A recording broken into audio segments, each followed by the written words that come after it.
Execute చేయాలనే ఆలోచన మీకు రావాలి. నిరంతరం శ్రమ చేయాలి. అందుకే మీరు చూస్తే ప్రతి ఒక్కరికి సంక్షోభాలు రాకుండా ఉండవు.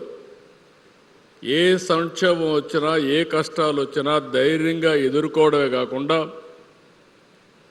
ఎప్పటికప్పుడు సరైన నిర్ణయాలు తీసుకొని ముందుకు పోతే అది సాధ్యమవుతుంది.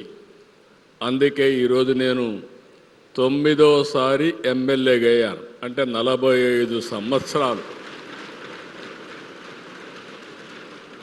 ఇక్కడుండే స్పీకర్ని మీరు చూస్తే ఆయన 7 సార్లు ఎమ్మెల్యేగా, ఒకసారి ఎంపీగా అయ్యాడు.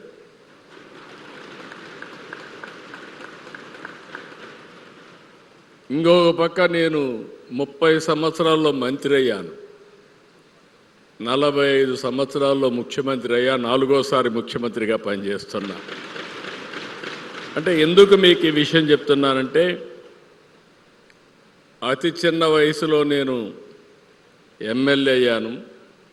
మీరు అతి చిన్న వయసులో, నాకంటే చిన్న వయసులో మాక్ అసెంబ్లీలో ఎమ్మెల్యే పాత్ర నాకంటే సమర్థవంతంగా నిర్వహించాను. నేను ఫస్ట్ టైం అన్నా అటు ఇటు అనుకున్నాను, కానీ ఇప్పుడు మిమ్మల్ని చూస్తే టోటలీ కాన్ఫిడెంట్. ఒకప్పుడు ఇంత కాన్ఫిడెన్స్ ఉండేది కాదు. ఈరోజు అలాంటి ఒక నమ్మకం మీ అందరిలో కనపడుస్తూ ఉంది, ఆత్మవిశ్వాసం కనపడుస్తూ ఉంది. మా ఎమ్మెల్యేలు చాలామందిని చూశారని తడబడేవాళ్ళు. మీరు ఒక్కరు కూడా తడబడడం లేదు. నేను పైన కూర్చొని వాచ్ చేస్తూ ఉన్నా.